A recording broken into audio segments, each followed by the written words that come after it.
Seguimos en la Iglesia en Casa, estamos en directo, ¿eh? Y bueno, estamos disfrutando de este encuentro que hacemos todos los sábados aquí a través de YouTube y que también tenéis repartidos en nuestros cortes a lo largo de toda la semana, y os animamos a suscribiros si lo que queréis es estar al tanto de todo lo que este canal Home Media Murcia pues va planteando y va compartiendo con todos vosotros. Daros las gracias a todos los que desde el otro lado, desde vuestros sitios, vuestros lugares, os estáis saludando, compartiendo vuestros comentarios. Nos encanta, ¿verdad, Richard? Aquí veo que estoy con Richard, está con Esther, que Esther está muy cerquita de nosotros, aunque está a tropecientos mil kilómetros en la bella Galicia. Y como muchos de vosotros, como Mila, Irma, Isabel, Nelly, Esperanza, Mercedes, Adriana, Juan y José Luis, Esperanza, Sadita, Noemí, Katy, Antonia, me voy a dejar gente, así que perdonadme, Katy, Antonia, Lola, Ada, Manoli, Julia, Grey y Adrián, que ha sido el último desde Argentina en saludarnos. Fijaos, qué bien rodeados, qué buen grupo hacemos, y todos vosotros los que posteriormente vais a estar visionando esto, porque esta pequeña iglesia virtual la hacemos entre todos con el único objetivo, el principal objetivo, que es seguir aprendiendo de nuestro maestro y compartiendo. Así que, pues nada, dicho lo cual, reflexionemos en esta última parte. Saludar a nuestras radios. Bueno, ¿qué hacemos entonces, claro, sin nuestra querida Venezuela? A todos los amigos y hermanos de Omega 97.3 en Venezuela, todo nuestro apoyo y abrazo para todos vosotros, que sois un pedazo de comunidad que estáis allí trabajando y compartiendo también la palabra de Dios.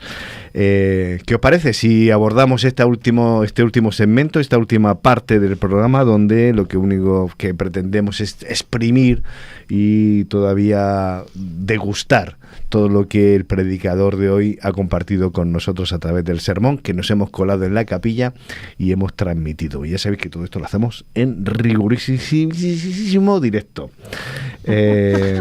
Hablemos de Mateo 24, que wow. Tela, ¿verdad, Esther?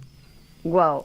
Déjame que te diga, porque yo me he buscado aquí algunas notas y así te doy tiempo a que lo encuadres perfectamente, Esther.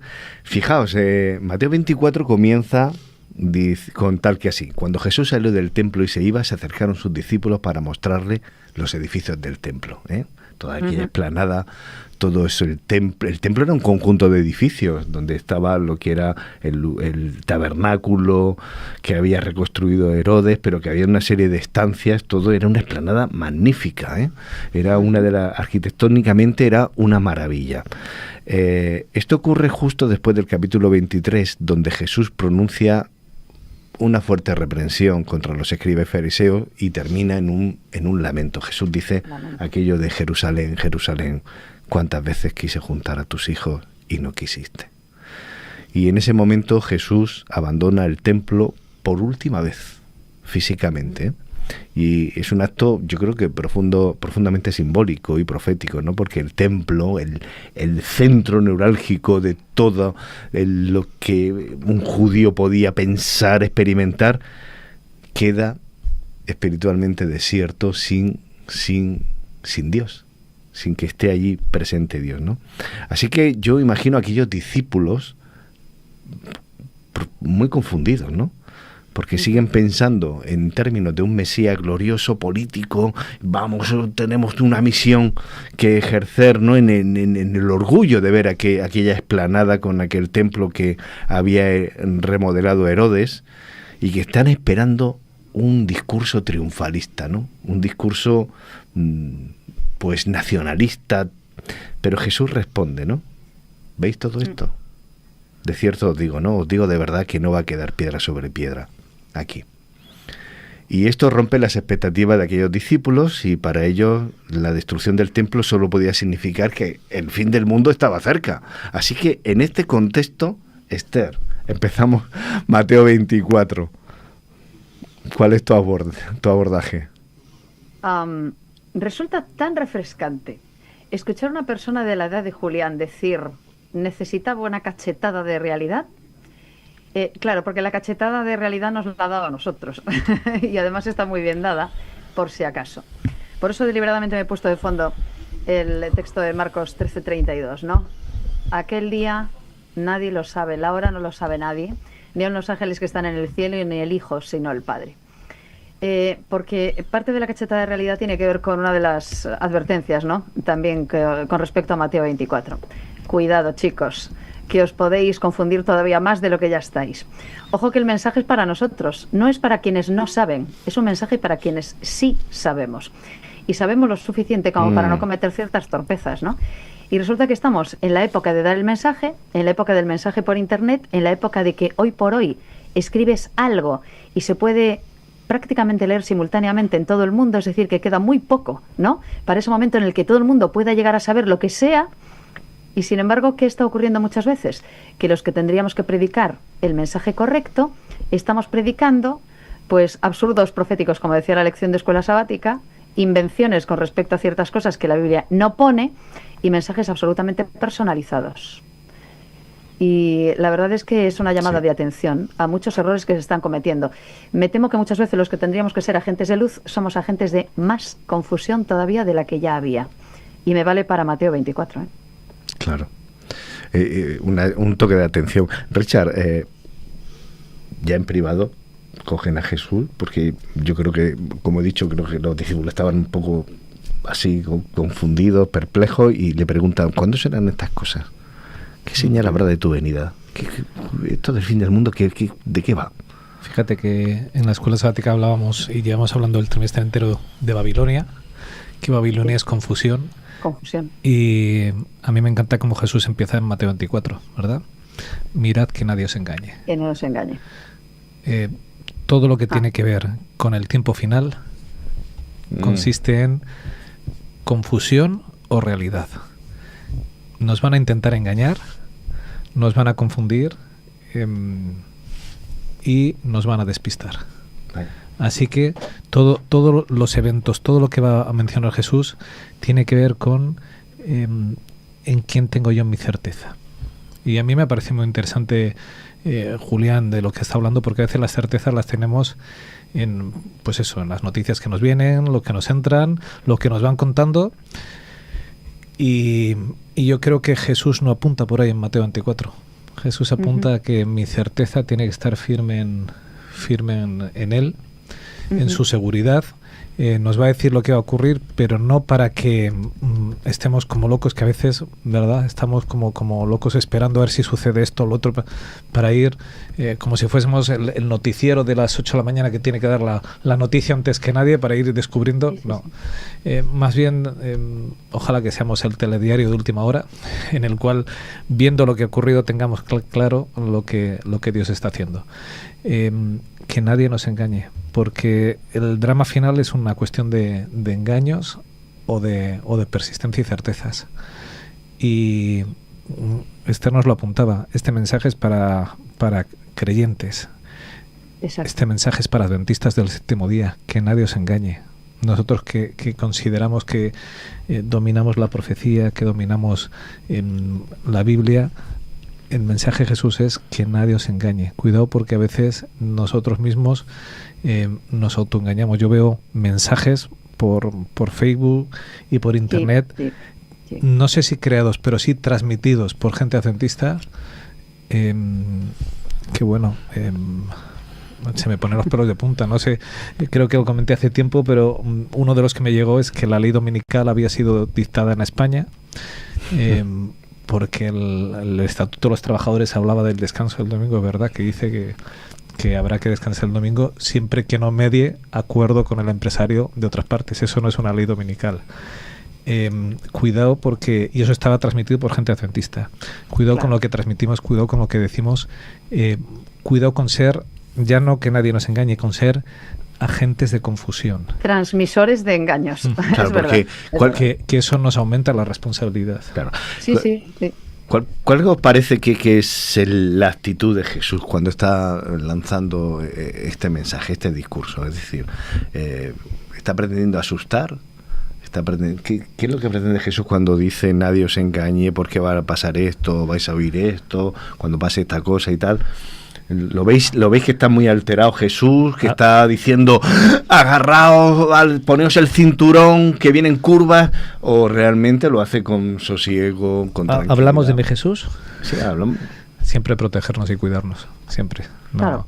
No asustarnos, no, pero sí que advertirnos, cuidarnos, protegernos.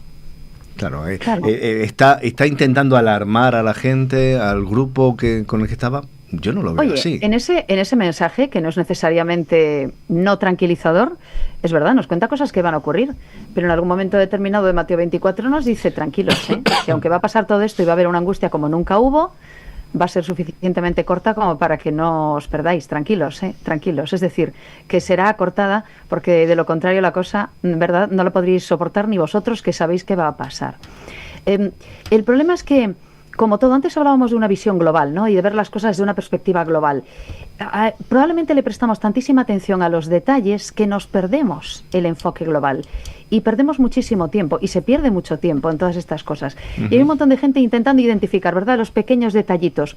¿Por qué Jesús no contó pequeños detalles? Pues porque el tema es otro. Porque si estuviéramos esperando al pequeño detalle, no estaríamos haciendo lo que tenemos que hacer, que es velar. Entonces nos dijo, ¿para qué nos contó esto? Para que estemos atentos, para que nos vayamos, ¿no?, sintiendo también parte de la historia, para que conozcamos cómo van funcionando las cosas, para que nos demos cuenta de que Él sigue al mando, pese a que esto sea una debacle, y para que nos demos cuenta de que conforme sea más debacle, pues más cerca estará su venida. Pero no con el objetivo de asustarnos a nosotros, ni de que nosotros asustemos a otras personas. Es que el tema no va por ahí.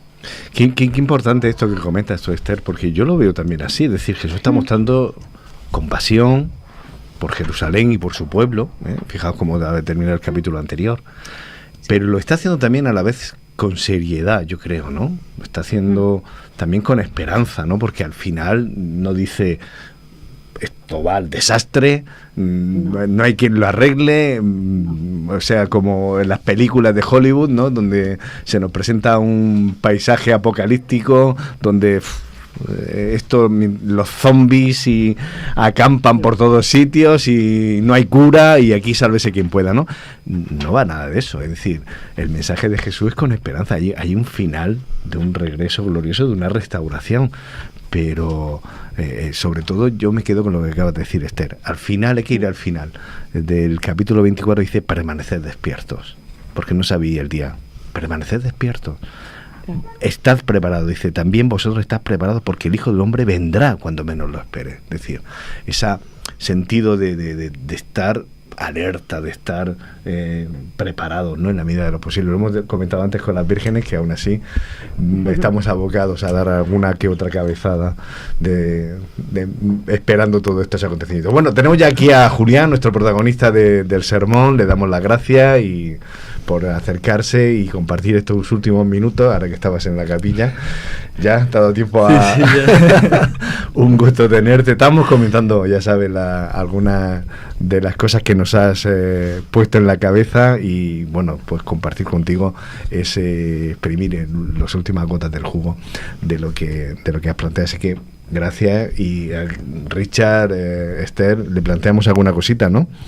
El tema es que te hemos visto que estás realmente personalmente impactado por todo lo que está pasando, ¿no? No, es que sobre todo no por el tema de guerras, sino porque estoy teniendo una lucha bastante personal y vino al pelo el tema de tentaciones. Es que te has quitado el micro y no te hemos oído nada. No, es que claro, porque como estaba con el micrófono ahí, tenía que hablar tan flojo para no gritar y me estaba... agobiando. Sí, me estaba agobiando mucho, entonces me quité el micrófono y hablé por un momento, pero eso, que se me están presentando tentaciones disfrazadas de oportunidades irrepetibles, y es la lucha interna de la duda que tengo, ¿no? La duda que tengo yo internamente de pensar qué hacer y de por dónde orientarme, claramente basándome en todo lo que me han enseñado en casa, pero sí, era sobre todo eso. Realmente como va el mundo me pone muy mal, pero el hecho de que se me estén presentando a mí oportunidades como bien dije antes, oportunidades que se aparentan de irrepetibles y que son tentaciones disfrazadas, pues fue lo que no estaba yo preparado. No sé por qué me rompí a llorar, pero bueno, ya ya pasé saliva y ya vine para acá. A veces la emoción... Fíjate, Julián, que eres un tipo valiente. Eres un tipo valiente. Hablar de esto en público requiere de valor y te doy la enhorabuena por ello.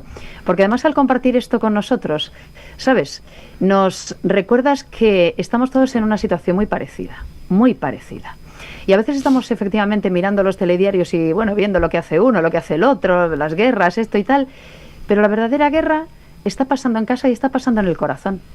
Y te entiendo perfectamente, porque es que efectivamente estamos sujetos, efectivamente, a un proceso personal, a un proceso individual. Y has dicho algo alucinante. Bueno, has dicho unas cuantas cosas alucinantes, pero has dicho algo alucinante, que me ha impactado y lo he anotado. Tenemos que temerle a un corazón frío y descuidado. Porque al final, independientemente de lo que haga Trump, o de lo que haga Netanyahu, o lo que hagan todos estos, al final la guerra se batalla en mi corazón. Y dice Mateo 24 también que no, es una cuestión de dónde esté tu corazón y lo que hagas con tu corazón. Jesús le dijo esto también a los discípulos, ¿no? De manera que gracias por recordarnos cuál es la verdadera batalla. Hay gente que está por ahí, ¿no?, hablando que si la ley dominical para aquí y la ley dominical para allá, pero sin ningún tipo de ley dominical hay mucha gente que no guarda el sábado. Gente de la que sabe que el sábado es el día de guardar. Y no hace falta que venga ninguna ley, ya están dejando de hacerlo. Con lo cual, ¿qué me estáis contando? esto ya funciona así desde el inicio del tiempo. Y al final se trata de con quién estoy, de si sigo adorando a Dios o me voy para el otro lado. Y esto va a durar hasta el final, al margen de cuál sea la tentación de cada uno. Así que enhorabuena por el valor de compartir esto con nosotros, sinceramente. Y gracias por traerlo para todos. No, muchísimas gracias. Al final ese era mi propósito, tratar de hacer un recordatorio para que, o sea, como esa bofetada que a mí me faltaba, pues ese fue mi propósito, de salir enfrente y recordarle a la gente que las cosas están pasando y que el tiempo se nos viene encima. Es que Mateo 24 nos lleva a un recordatorio de que todo depende de una relación con Dios. Yo a Jesús le veo muy tranquilo y muy pancho cuando empieza a hablar, ¿verdad? Va a haber guerras, pero no cualquier cosa. Además de guerras y rumores de guerras, dice se levantará reino nación contra reino, nación contra nación. O sea, está hablando de un conflicto global que debería de poner los pelos de puntas. Si esto fuese poco, continúa diciendo, dice, aparte de esto, dice, si por si tenéis poco, va a haber pestes, va a haber hambres, va a haber terremotos. Y a mí me asombra lo que dice ahora. Esto solo es el principio, Dolores, ¿verdad? Ante esta situación que el mundo estaría ¿os imagináis una guerra España contra Portugal y contra Francia, contra Marruecos, naciones contra Marruecos, nación contra nación, tus cercanos, en conflicto? Además esto le añades pestes, le añades hambre, le añades cataclismos, y dice, esto es solo el principio de Dolores. O sea, no es lo importante. Yo escucho esto, me levanto y me voy, digo, no sigo escuchando. Claro, porque Jesús va a hablar, esto no es lo importante es tu tema de relación con Dios y dónde va a estar tu fe, no lo externo. Jesús ya lo dijo en otra ocasión, no temáis a los que matan al cuerpo, sino a los que matan el alma. Y yo creo que Mateo 24 nos lleva a centrar ahí. Va a haber mucho de esto y la gente se centra en todo esto, en las guerras, las persecuciones, en no sé qué, pero lo importante no tiene que ver con esto. Tiene que ver con cómo está tu fe y tu defensa y la defensa de tu fe, no con todas estas cosas externas. Esto solo es el principio de lo que va a ocurrir, pero no es lo importante. Esto probablemente va a dar la excusa perfecta al enemigo para atacar al pueblo de Dios, ¿vale? Pero lo importante es cómo defiendes tu fe, cómo está tu fe. Y en eso es lo que creo que Jesús se centra en Mateo 24 y donde nosotros nos deberíamos de centrar, y no en todo esto que Jesús lo pasa de soslayo y siempre estamos con las guerras y rumores en cuanto yo me acuerdo cuando ya empiezo a tener años, ¿no? Pero cuando la guerra del Golfo, cuando empezó la guerra del Golfo, el ataque a las Torres Gemelas, cómo se lucubraban teorías, llega ya el fin del tiempo, va a ser una guerra mundial, principio de dolores, o sea, nada. Lo importante no está ahí, lo importante, y Julián nos lo ha llevado a la parte esencial, es cómo está mi relación, cómo está la defensa de mi fe, cómo defiendo mi creencia en Dios, para los tiempos que se avecinan, que vienen difíciles. Y cuidado con creer que en el tiempo final nos va a caer una lluvia especial del Espíritu Santo y lo que no hemos hecho durante este tiempo lo vamos a hacer al final. No, como no haya defendido mi fe ahora, esa dosis especial del Espíritu Santo me va a pasar así de lado. Solo si mi confianza está en Dios, recibiré esa bendición del Espíritu Santo especial. Pero el Espíritu Santo se derramó sobre los que estaban reunidos en el aposento alto, los que estaban orando, los que estaban unánimes, no sobre quienes habían abandonado al Señor y ya no querían saber nada de Él. Entonces, cuidemos el momento y el tiempo ahora y en este instante. Qué serio te has puesto, Richard. Sin embargo, Julián, tú sí has hablado, ¿no? Que tenemos un escudo. Ah, sí. Desarrollame esa idea un poquito más. No, que para mí el escudo principal, y que lo había puesto en el primer borrador del sermón, pero dije, no, me voy luego por otra cosa, entonces lo quito. Pero sí, el escudo principal para nosotros tiene que ser la Biblia. O sea, no es solo, como dije abajo, en tono de broma, no es solo venir a la iglesia con la Biblia los sábados. Pues en cualquier momento, en tiempos de flaqueza, creo yo que tenemos la Biblia para darnos respuesta en cualquier sitio. Que también lo dije. No solo está en Mateo los avisos que nos da Dios, no solo está en Mateo los consejos que nos da Dios, sino también en Marcos, Apocalipsis, etcétera. Entonces eso es sobre todo, que nuestro escudo sea la Biblia, y lo mismo se liga con el cómo llevamos nosotros la relación con Dios para la hora de enfrentar tentaciones. No es un complemento del sábado, sino un manual de salvación, ¿verdad? No es, me pongo los zapatos, la camisa y la Biblia que no me falte para que vaya a la iglesia. Conste que nos falta también repasar esto de cara a lo que también decías, Julián, que es en la cuestión de misión. Curiosamente acabamos hablando en la escuela sabática del tema de la misión y de que efectivamente tenemos una misión, y nos decía Richard, un cristiano sin misión, claro, no es un cristiano, no tienes una misión, y realmente ¿qué estás haciendo aquí? ¿Qué estamos haciendo aquí? ¿Sabes? Creo que también tenemos un enorme peligro cuando hacemos una traducción errónea de lo que serán las señales del fin, o cuando empezamos a inventar señales y empezamos a hacer un listado de cosas, ¿no? Porque luego acabamos diciendo chorradas de calibre cósmico y acabamos efectivamente equivocando a la gente. Mira, ejemplo de confusión reciente. El otro día discutía a alguien en una congregación aquí, en algún sitio del sur de Galicia, una persona muy enfadada porque decía, claro, que no entendía por qué seguimos viviendo en las ciudades, porque tendríamos que irnos todos al monte y huir del pecado. Y claro, le decíamos amablemente, claro, pero es que el pecado no está en ningún lugar, el pecado está dentro de ti. Es decir, eres tú quien peca o quien no peca, da igual donde te encuentres.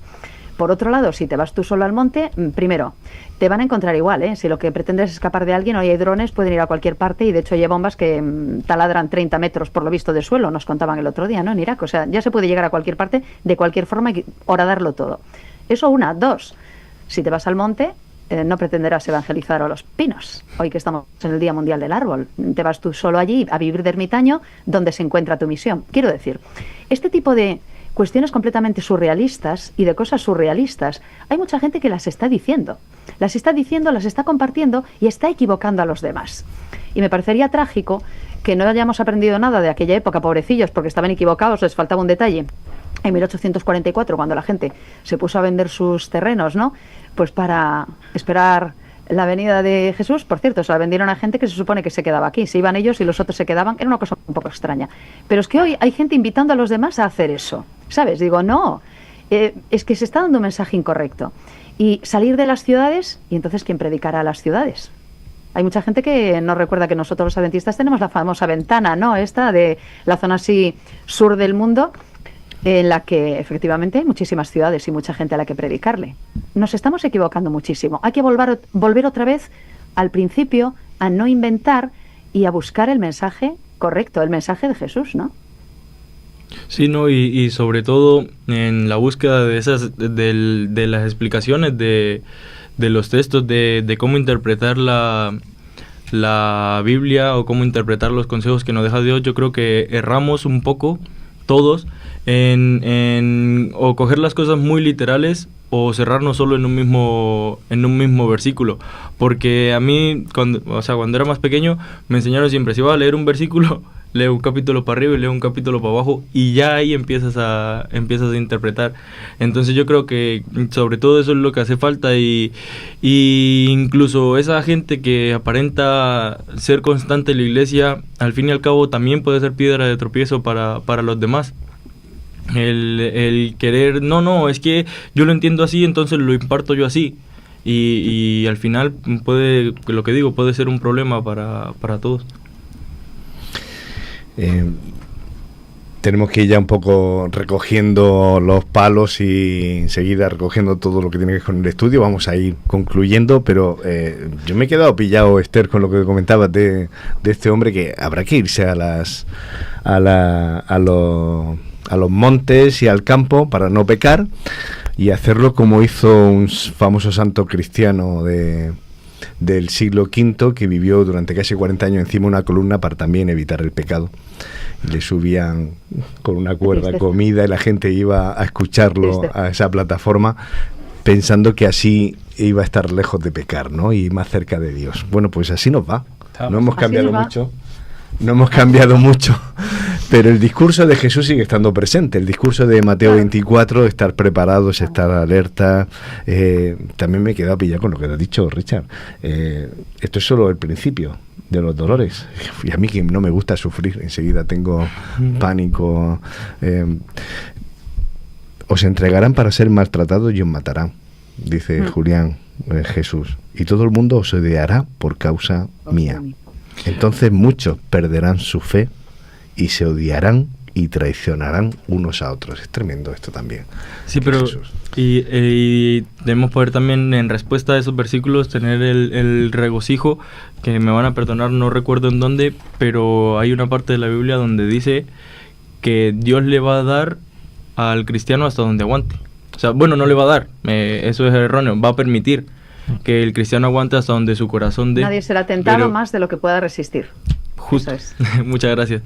Justo, yo creo que eso ante todas estas alertas que nos dan, eso también puede ser un buen salvamento, yo si estoy bien, si me mantengo en la fe, yo sé que Dios va a permitir hasta donde yo pueda alcanzar, y si no puedo llegar al final, pero mi corazón está en paz con Dios, pues habrá que irse a descansar. También en Mateo, un poco más adelante, de verdad que Mateo 24 dice esto de que os entregarán a tribulación, os matarán, seréis aborrecidos. Jesús al finalizar Mateo dice esto de: yo estoy con vosotros todos los días hasta el fin del mundo. Hasta el fin del mundo. Con lo cual, si te persiguen por defender a Jesús y sientes y estás seguro de que Jesús está contigo, ¿dónde está el problema? A veces nos centramos, nos fijamos en estas partes de cuidado, que es que va a haber persecución, van a morir. Claro, no dijo Jesús aquello de si al Señor le han hecho esto, ¿qué es lo que esperáis vosotros? A Jesús lo persiguieron, lo mataron, lo insultaron, y nosotros queremos vivir tranquilos, relajados. Es que hay potestades, hay gobiernos, hay principados de otros mundos empeñados en atacar al pueblo de Dios. Entonces, estamos en una guerra. Hablamos siempre de guerras y rumores de guerras, pero se nos olvida que estamos en una guerra abierta contra el mal, un conflicto cósmico. Bueno. Sí, decía Julián, lo ha comentado, esta lucha no es terrenal. Justo. Lo has comentado también. Voy a rescatar algunos mensajes, si os parece, a mi criterio. Por ejemplo, Julia dice, entre otras cosas, un mensaje que a mí me ha llegado, y alabo a Dios por este joven mensajero que está llevando su palabra con tanta franqueza. Dice Julia también: este mensaje es para muchos que queremos tener la seguridad de que no seremos engañados, y ahí es donde estamos demostrando estar equivocados. Un poco lo que también Richard. Y una pregunta que os hago a todos, porque nos la hace Isolina, que dice: tengo una pregunta, ¿dónde está Jesús? ¿Dónde tenemos a Jesús? ¿Todavía lo tenemos a la puerta llamando?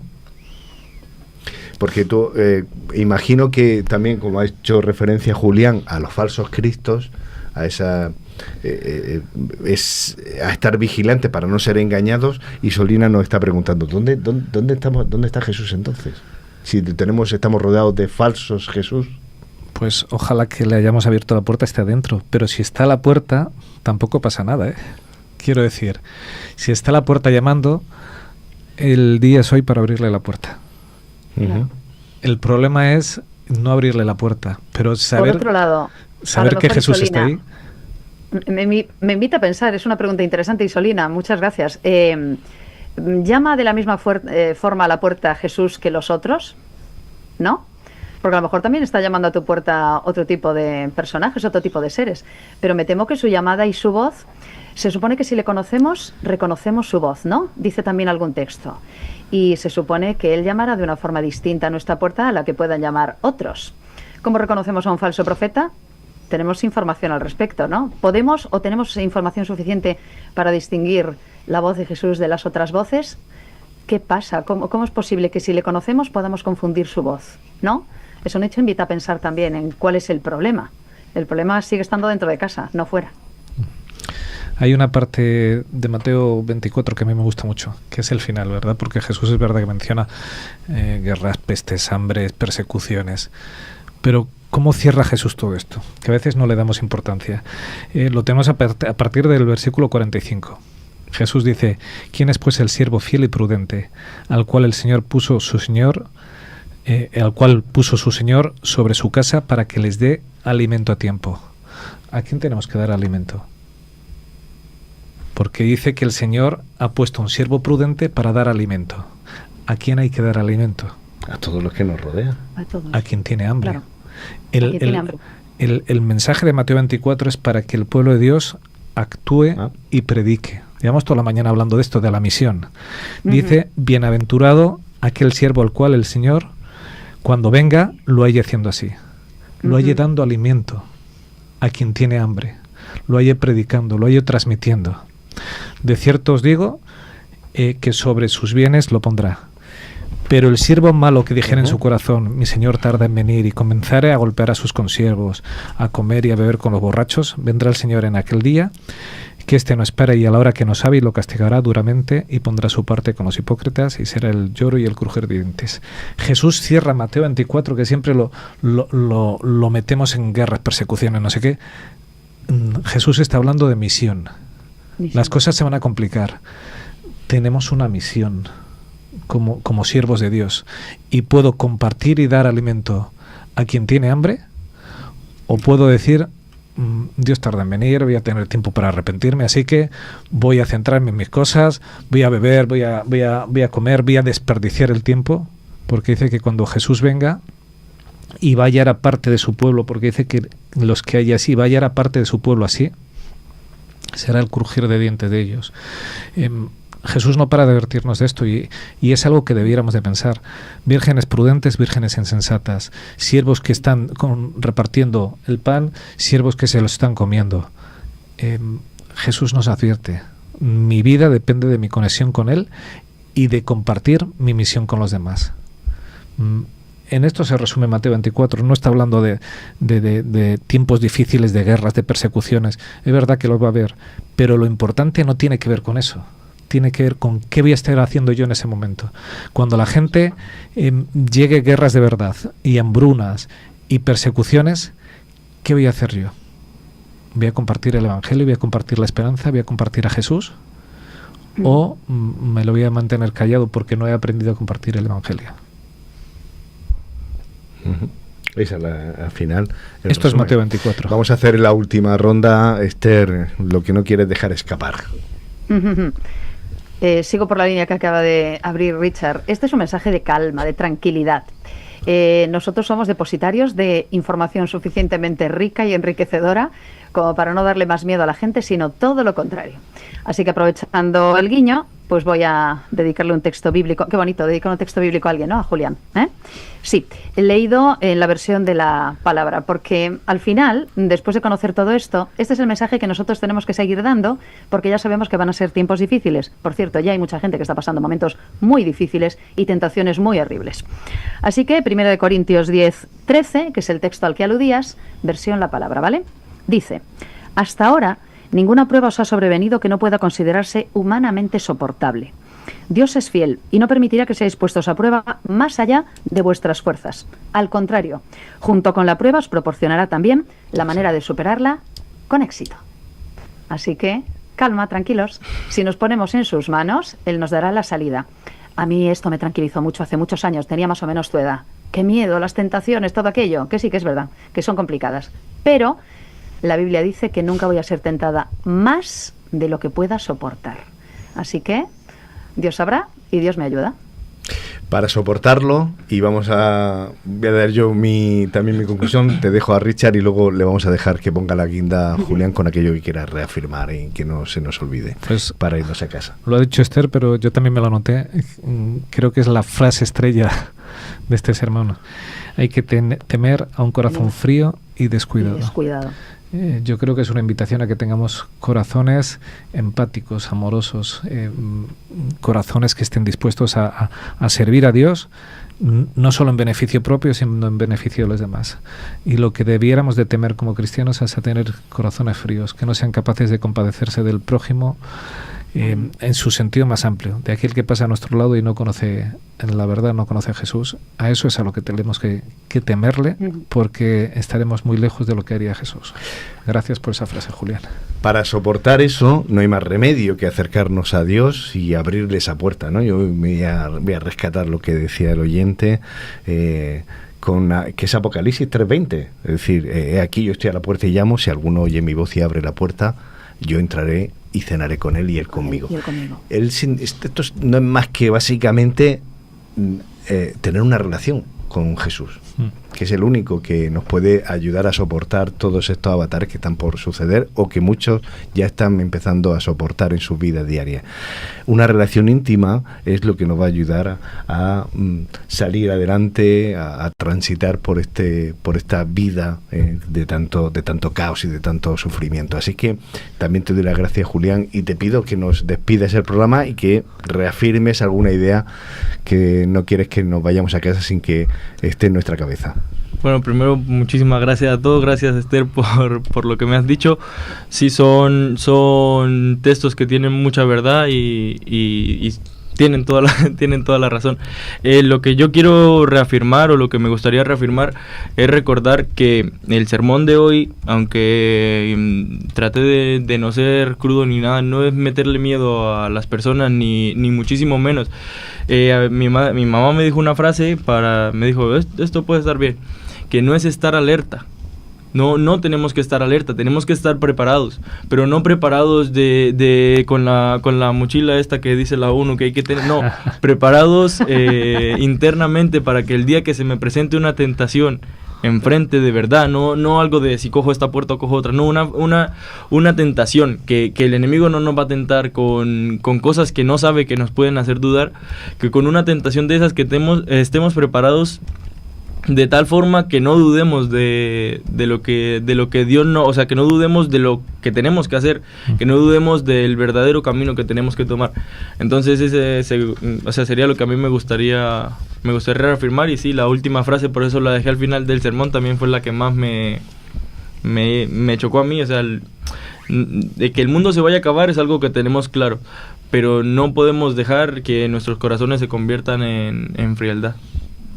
Y esa sería mi conclusión. Pues seamos cálidos y seamos receptivos a la palabra de Dios y tratémonos cariñosamente los unos a los otros y vayamos de la mano. Estamos invitados a ir de la mano todos a los pies de Jesús. Hasta aquí hemos llegado en el programa de hoy. Damos las gracias a vosotros, a todos los que habéis interactuado con nosotros, a todos los que compartís. Eso sí, compartid nuestros contenidos. Esto no está para que nos lo guardemos. Suscribíos si no lo habéis hecho y así estaréis al tanto de todo lo que hagamos. Y oye, y una cosa, que cuando escuchéis nuestro canal veréis que no hay publicidad, que no os interrumpimos con anuncios de YouTube, de esto así que nos molesta a todos. Nuestro canal está limpio de todas esas historias para que podamos disfrutar de la palabra de Dios sin interrupciones. Y lo dicho, gracias Julián, gracias a nuestro Dios y gracias a Juan Luis, que lo hemos tenido ahí. Gracias Antico, nuestro. De menos aquí. Nos volvemos a ver. Gracias a Dios será el próximo sábado en directo aquí en un nuevo programa de la Iglesia en Casa. Mientras tanto, resistid, velad, orad y agarraos a quien más os quiere, a vuestro Jesús. Hasta la semana que viene. Huirá. Buena semana. Feliz semana. Feliz semana.